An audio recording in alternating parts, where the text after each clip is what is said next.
cardiac lesions. And so I am hoping to share with you, let me just up this volume here.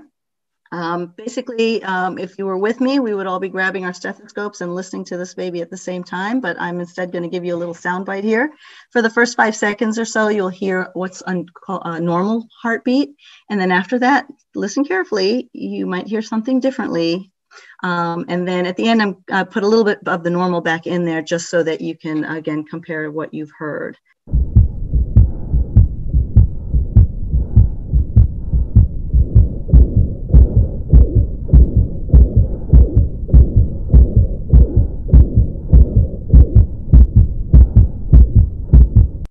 I hope you guys could hear and appreciate a little bit of difference in there.